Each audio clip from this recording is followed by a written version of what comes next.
શ્રીજીની મૂર્તિઓને ખંડિત કરી લોકોની લાગણી દુભાવતા અસામાજિક તત્વો વિરુદ્ધ કાયદેસરની કાર્યવાહી કરતી સુરત શહેર અઠવા લાઇન્સ પોલીસની ટીમ તારીખ 17/8/2024 બપોરના 3:01 વાગે ફરિયાદી રાહુલભાઈ હીરાલાલ ખલાસીના મોટાભાઈ વિશાલ હીરાલાલ ખલાસીના ઓસોની ફળિયા એની બેન્સન્ટ હોલની બાજુમાં શ્વેતા એપાર્ટમેન્ટમાં દુકાન નંબર 3માં ગણપતિની મૂર્તિઓ વેચવાનો ધંધો કરતા હોય દુકાનમાં લાયલા સલીમ શેખ રહેવાસી ચોક બજાર કિલ્લા પાસે આવેલ બ્રિજ ઉપર ચોક બજાર સુરત, રૂબીના ઇરફાન પઠાણ રહેવાસી શાબીરભાઈ પ્લાસ્ટિકવાળાની દુકાન પાસે ફૂટપાથ ઉપર કમાલ ગલી સુરત અને તેમની સાથેના બે નાના છોકરાઓ હોય દુકાનમાં પ્રવેશ કરી દુકાનમાં રાખેલ ગણપતિની મૂર્તિઓ છોકરાઓ દ્વારા તોડી પડાવી આશરે 60,000 જેટલાનું નુકસાન કર્યું હોય, ધાર્મિક લાગણી દુભાવી હોય, ગુનો કર્યો હોય.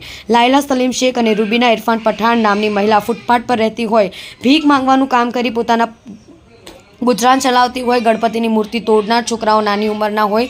ફરિયાદીએ જે તે વખતે ફરિયાદ કરી ન હતી. 8/9/2024ના રોજ રાત્રિના સૈયદપુરા ખાતે ગણપતિ પંડાલમાં નાના છોકરાઓએ પથ્થર મારી લોકોની લાગણી દુભાવી હોય.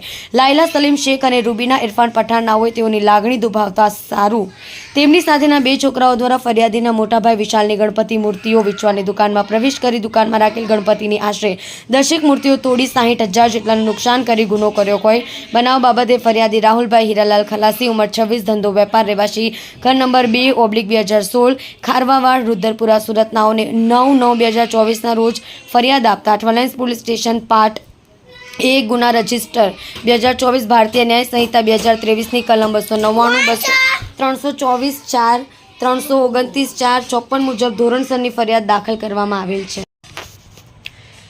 સદર ગુના કામે પોલીસ કમિશનર અનુપમસિંહ ગેહલોત, સંયુક્ત પોલીસ કમિશનર સેક્ટર 2 કે.એન. ડામોર, નાયબ પોલીસ કમિશનર ઝોન 4 વિજયસિંહ ગુર્જર, મદદનીશ પોલીસ commissioner G division V R. Malhotra નાઓએ આપેલ સૂચના મુજબ સદર ગુનાના કામે પોલીસ ઇન્સ્પેક્ટર જી.એમ. હડિયાની સૂચનાને સીધા માર્ગદર્શન હેઠળ સર્વેલન્સના પોલીસ સબ ઇન્સ્પેક્ટર એલ.એમ. પુરોહિત સર્વેલન્સ સ્ટાફના પોલીસ માણસો સાથે વર્કઆઉટમાં રહી પોલીસ સ્ટેશન વિસ્તારમાં ચોક બજાર કિલ્લા પાસેથી ગુનામાં સંડોવાયેલા આરોપીઓ લાયલા સલીમ શેખ રહેવાસી ચોક બજાર કિલ્લા પાસે આવેલ બ્રિજ ઉપર ચોક બજાર સુરત તથા રૂબીના ઇરફાન પઠાણ રહેવાસી શાબીરભાઈ પ્લાસ્ટિકવાળાની દુકાન પાસે ફૂટપાથ ઉપર કમાલ ગલી સુરત નાઓની તાત્કાલિક તપાસ કરી પકડી પાડી ગુનાના કામે અટક કરવામાં આવેલ છે.